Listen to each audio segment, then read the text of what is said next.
자, 이제 오늘부터는 데살로니가서의 이제 본격적인 내용으로 들어갈 텐데, 우리 지난주 서론 시간이었지만 1절은 단순한 인사가 아니라 마치 도토리 안에 상수리 나무가 감추어져 있듯이 데살로니가의 모든 내용들이 집약돼 있었다라고 분명히 말씀을 드렸었어요.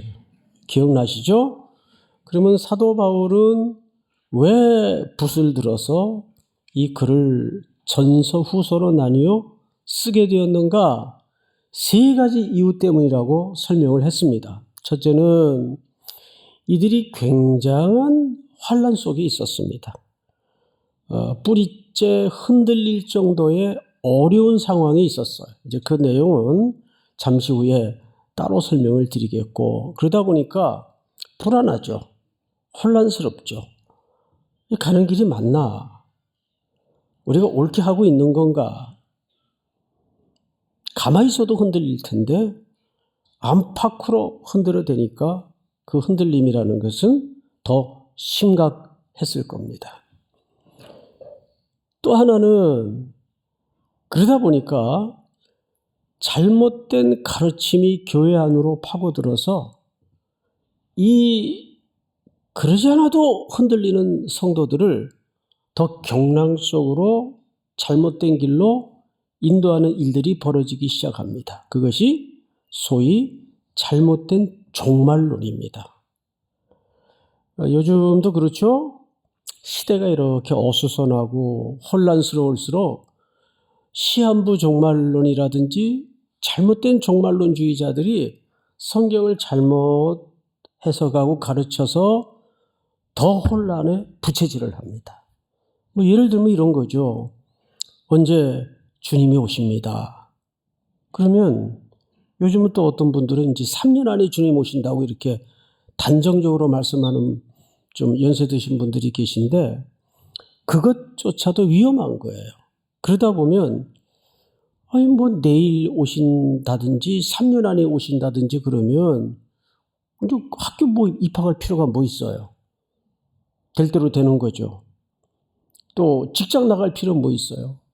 1, 2년만 버티면 되는데. 그리고 삶을 내려놓습니다. 일상을 포기하게 됩니다. 그러다 보면 그 삶이 어떻게 되겠어요? 방임주의나 지독한 편향 확증주의로 빠지게 돼 있습니다. 성경은 2000년 전의 맥락에서 쓴 글이라도 시대마다 어쩜 그렇게 일치하는 본질을 갖고 있는지 놀라울 정도예요.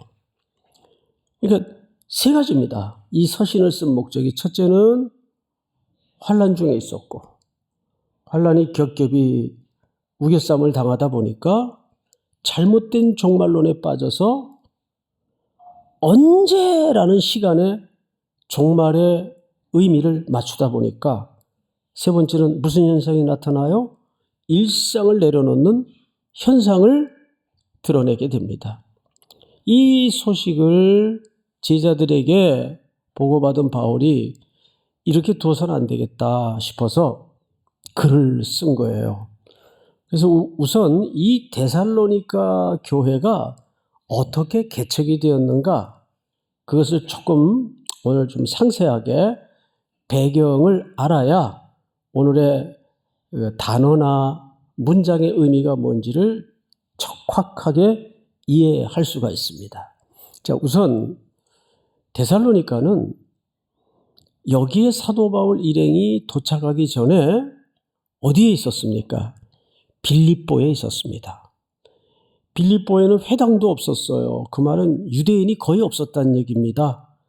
유대인이 남자 정족수 10명이 있어야 회당을 설립할 수가 있는데, 그 10명조차 살지 않았던 지역이 빌립보라는 지역입니다. 거기에서 체포되고 두드려 맞아요. 여러 가지 이유 때문에. 오늘은 그쪽 설명할 시간이 없으니까 간략하게 지나가고, 그래서 거의 쫓기다시피 온 데가 데살로니가입니다. 근데 이 도시가 굉장히 중요한 도시예요. 수백 년 전에 예수님 오시기 한 300~400년 사이에 로마가 이 도시를 먹어요. 이 식민지 도시가 된 거죠. 그러다 보니까 이 도시는 여러 도시 가운데 로마 정부와 특별히 황제 가이사에게 가장 충성스러운 도시가 됐습니다. 로마 입장에서는 불쾌했을까요? 기분 좋았을까요? 기특하죠. 이 데살로니가 이 도시 사람들 쓸만하네. 뭐 좀 혜택을 주어라. 그래서 경제적인 시혜와 지원과 혜택을 어마어마하게 부여하기 시작했습니다. 첫 번째가 뭐냐면 관세를 철폐하는 거예요. 이 도시에서는. 요즘 트럼프 정부 들어서 가지고 지금 관세 전쟁이 지금 시작이 됐어요. 뭐 우리나라도 이제 직격탄을 맞게 생겼습니다. 특별히 자동차 수출 같은 거는 절대적인데 어쨌든 거기는 프리 관세가 없어요. 그래서 그 도시의 고대 문헌을 보면 자유도시라는 별명을 부여받게 됩니다. 그러다 보니까 온 경제 기구들이 다 이 도시로 몰려들어요. 그 도시가 흥청망청 얼마나 부유하고 잘 살게 됐는지 개도 수표를 물고 다닐 정도로. 예? 오래전에 울산에 집회를 갔는데 그 교회 장로님이 울산 자랑을 하면서 목사님요, 울산은요 서울보다 GNP가 높아요. 그게 무슨 소리예요? 그랬더니 여기는 경제가 좋아서 조선소가 있기 때문에 개들도 수표를 물고 다녀요. 그래요. 그 비유가 너무 아주 명쾌해서 제가 오랫동안 잊어먹지를 못해요. 이 데살로니가가 그런 도시가 됐네요. 자, 그러면 생각을 해보시라고. 이 도시의 사람들은 그런 흥청거리는 경제의 부요를 누리면서 어디에 제일 감사했을까요? 로마 정부입니다. 그 중에서도 황제입니다. 황제가 준 거예요. 근데 어느 날 허름한 거렁뱅이 같은 사람들이 오더니 참 주인은 예수 그리스도가 참 주인이십니다. 이러고 소란을 일으키는 겁니다. 가만 두고 보겠어요? 여러분, 로마 제국하에서는 로마 정부 당국 자체는 식민지 국가들이, 식민지 도시들이 무슨 종교를 믿든 그렇게 관여를 안 했어요. 종교 관용 정책을 썼습니다. 딱 하나. 예외가 있는데, 그러나 어떤 종교든 간에 로마의 평화와 질서를 깨는 문제는 단호했습니다. 가차없이 처벌을 했어요. 왜? 이건 로마의 불명예인 거예요. 그래서 그 당시 여러분 잘 아시는 것처럼 팍스 로마라는 말을 우리가 써왔죠. 근데 그 로마의 평화는 어떤 사랑과 섬김과 배려에서 나오는 평화가 아니고 힘으로 찍어 누르는 평화예요. 조용히 해. 참된 평화가 아니죠. 그런데 로마 정부는 이게 국가 정책의 아주 중요한 내용이었습니다. 누구든지 로마의 질서를 깨고 혼란을 일으키는 종교는 용납하지 않았습니다. 그래서 그리스도인들이 예수 믿기 때문에 쫓겨난 게 아니라 자기네들끼리 그 종교 문제 가지고 뭐 부활이 있다 없다 만나기만 하면 싸움을 하니까 야, 쟤들 요즘 왜 그러냐? 무슨 모르겠는데 같은 기독교인 것 같기도 하고 다른 것 같기도 한데 그 뭐 예수라는 사람 부활 문제 때문에 저렇게 시끄럽습니다. 그러지 마, 내 쫓아라. 그래서 쫓겨난 거예요, 그 사람들이. 그러니까 사도들이 핍박을 받는 본질은 뭐냐 하면 복음과 예수를 전했기 때문이기보다는 사실은 두 가지 이유 때문입니다. 첫째는 사회 질서를 혼란시킨 거예요. 두 번째는 특별히 사도들의 전파하는 내용 속에 누가 주라고요? 예수가 주라고 전파를 하니까 누구에 대한 경건치 못한 태도가 된 겁니까? 황제에 대한 불경건한 정치적 문제가 된 거예요. 그러니까 두 가지 이유입니다. 사회적 혼란과 정치적인 이슈가 대두된 거죠. 그런데 따지고 보면 명분은 사회적 혼란 때문에, 정치적 이슈 때문에 사도들을 내쫓았지만 본질은 뭐예요? 돈 문제예요. 이러다가 로마 정부에 밑보이면 뭐가 끊어지게 생겼어요? 그동안 누려왔던 경제적 혜택과 그동안 풍성하게 누려왔던 모든 안녕과 부요가 순식간에 무너지는 결과를 빚은 겁니다. 그래서 2절을 보시면 우리가 너희 모두로 말미암아 항상 하나님께 감사하며 기도할 때 너희를 기억함은, 그러니까 데살로니가 교회는 그런 문제도 많았지만 어려움도 있었지만 또 방금 이제 후에 소개될 귀한 신앙적 특징들이 있었습니다. 그 소위 말하는 믿음의 역사, 사랑의 수고, 소망의 인내. 유명한 데살로니가 교회 성도들의 특징이었죠. 그 소식을 듣고 먼저 감사해요. 그런데 이렇게 감사해요. 2절을 보시면 기도할 때에 너희를 기억함은, 사실은 이 문법을 보면 분사형으로 되어 있습니다. 쭉 그렇게 해왔다.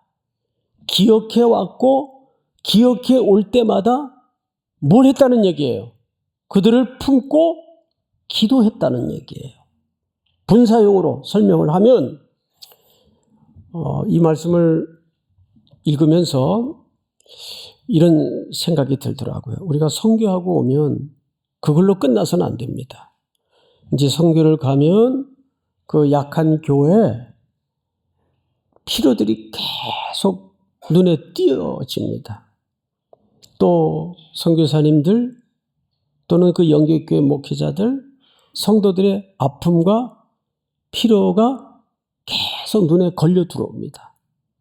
그럼 정말 우리가 사랑의 마음을 가지고 그 선교지까지 날아가서 짧은 기간이지만 헌신과 성김과 수고를 하고 사랑의 마무리를 하고 돌아오면은 뭐가 진짜 마무리인지 아세요? 기억하고 기도해야 돼요. 거기가 진짜 마무리입니다. 자, 그런데 이제 3절로 넘어가서 그 특징을 3가지로 소개했어요. 그래서 오늘 말씀의 제목이 선교적 삶의 3가지 덕목입니다. 첫째,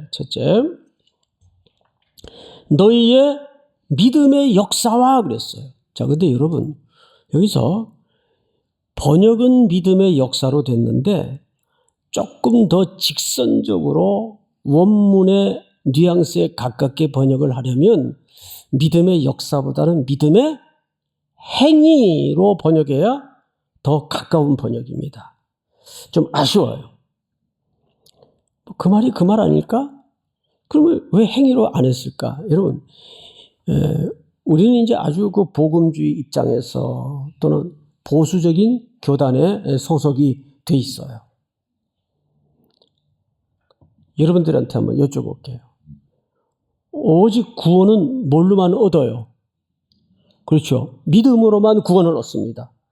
거기에 행위라는 말이 붙으면 이상한데, 뭐 구원을 얻는데 뭐 플러스 알파가 있어야 된다는 거야? 이거 행위 구원론자 아니야? 송 목사 이상한 거 가르치네? 그럴 수 있단 말이에요.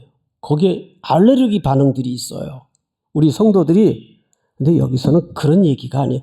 믿음의 행위라고 해야 되는 게 왜 맞냐 하면 예수의 생명이 제대로 정확히 심령 속에 박힌, 심어진 살아있는 믿음은, 살아있는 영혼은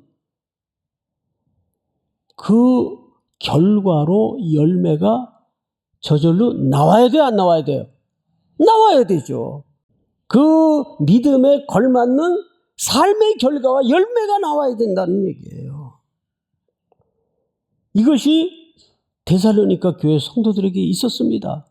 근데 그들이 모든 상황이 널널하고 풍족하고 아무 문제가 없을 때 한 게 아니에요. 6절을 잘 보세요. 6절. 또 너희는 많은 환난 가운데서 성령의 기쁨으로 말씀을 받아 우리와 주를 본받은 자가 되었으니. 어마어마한 얘기를 합니다. 그들이 평안할 때 그랬어요? 아니, 존폐의 위기와 생존의 위기 앞에 그들은 적어도 데살로니가의 어린 교회지만 믿음의 열매와 결실이 있었다는 얘기예요. 그 결실이 뭘로 나타났을까요? 사랑의 수고로 나타났습니다. 여기서 사랑의 수고라는 것은 헌신, 섬긴, 그 믿음에 따라 나타나는 모든 열매의 과정들이겠죠. 사랑의 수고. 이것이 아무 문제도 없을 때, 여러분 아무 문제 없을 때는 누구나 잘해요. 누구나 신앙 대박인 것 같아요. 근데 그 사람의 진짜 성적표는 언제 드러납니까?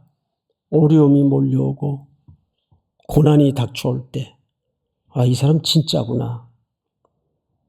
어느 분이 정말 형연할 수 없는 욥과 방불한 고난 앞에 마주쳤을 때 온 교회가 걱정했어요. 큰일 났다. 저 자존심 상한 분들이 버텨낼까? 근데 몰락한 그 후에 주일날 교인들이 교회를 오다가 깜짝 놀란 거예요. 여전히 해같이 밝은 얼굴로 주보 나눠주고 오는 성도들 맞으면서 할렐루야 어서 오세요. 찬양대 서서 찬양 연습하고 그 주간 그때 드렸던 찬양이 잊을 수가 없어. 그 성도님들이 서서 그 부르는 그 얼굴의 모습을 보고 온 교회가 눈물을 적셨어요. 그때 알았죠. 저분들이 지금까지 예수를 믿었던 건 하나님이 부어주고 쌓아주고 누리게 했기 때문이 아니었구나. 그것이 다 거덜이 났는데도 3개월 만에 반지하 밑으로 들어가는 거를 제가 봤어요. 신방도 하고. 이걸 어떻게 설명을 해야 되나.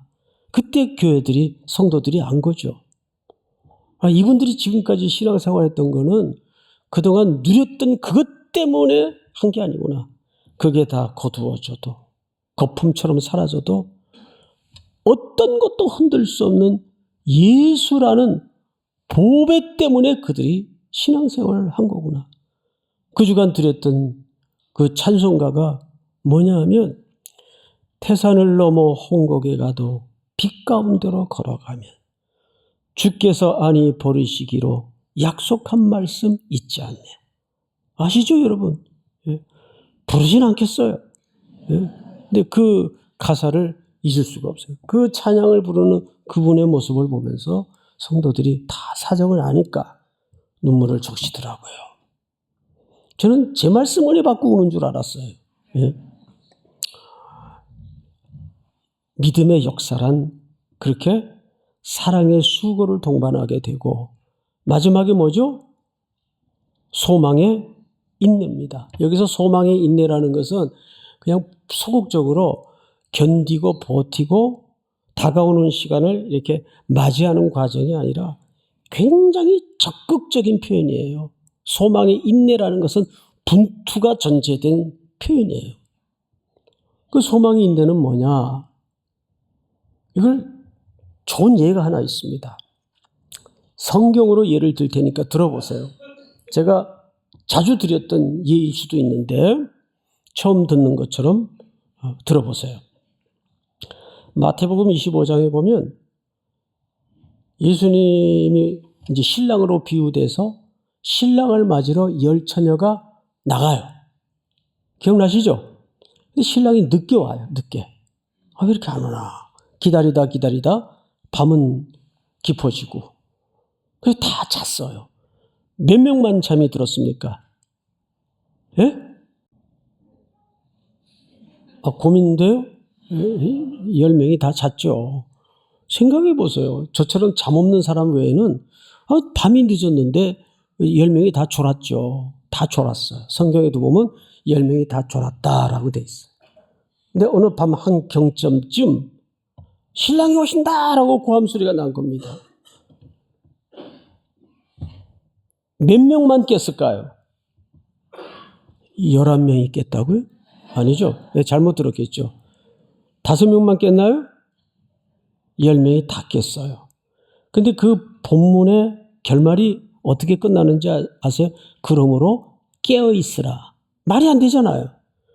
졸 때도 같이 졸았고 깰 때도 같이 깼는데 왜 또 깨어있으라 그런 걸까? 그렇다면 이 말이 듭니다. 이건 적어도 물리적인 잠을 얘기하는 게 아니에요. 그렇죠? 자, 여기서 이 본문의 갈등을 푸는 방법이 있어요. 질문이에요. 첫째 질문입니다. 신랑을 맞기 위하여 등을 들고 나갔던 처녀들이 그 등에 기름이 있었겠죠. 그리고 여분 기름이 있었겠고, 그 기름은 신랑이 오기 전에 준비하는 겁니까? 온 다음에 준비하는 겁니까? 오기 전에 준비하는 거예요. 대답 잘하셨어요. 두 번째 질문. 그러면 신랑이 정확하게 언제 올지 알아요? 몰라요? 몰라요. 대답 잘하셨어요. 그러면 언제 준비해야 돼요? 모르는데. 항상. 이걸 일상성이라고 얘기합니다. 일상성. 항상 신랑이 오늘 오신다라는 마음으로 준비해야 돼. 그래서 일상이 중요한 겁니다. 그러니까 에녹이라든지 구약의 노아 같은 인물들의 하나님과 동행한 비밀이 뭔지 아세요? 오늘이 내 인생의 마지막 날처럼. 이게 은혜 입은 자의 삶입니다.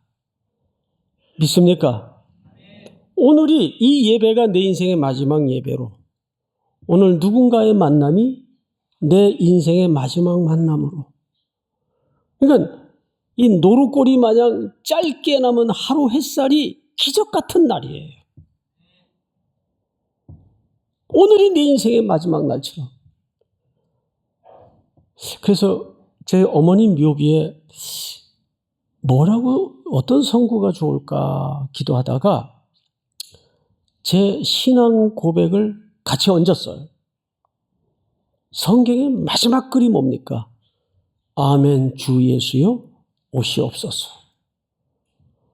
하루에 아침을 그 고백으로 맞고 하루에 문빗장을 걸 때에도 그 고백으로만 걸 수 있다면 우리는 허튼 걸음 허튼 짓을 할 수가 없어요. 오늘이 내 인생의 마지막 날처럼. 오늘 주님이 오셔도 오케이 주님 할렐루야. 근데 아이고 벌써 오시면 안 되는데 뭐 하시려고요? 아멘. 오늘 주님이 오셔도 언제나 주님 맞을 준비로 살아낼 수만 있다면 그것이 믿음, 역사, 사랑의 수고, 소망의 인내를 가지고 적극적으로 살아내는 성기적 삶의 세 가지 덕목입니다. 이 세 가지 덕목이 하나님의 거룩하심에 참여하는 유일한 길입니다. 3일의 모든 성도들이 이 말씀을 붙잡고 이 혹한의 추위를 마지막까지 뚫어내고 승리하는 또 한 주간이 될 수 있기를 축원하고 축복합니다.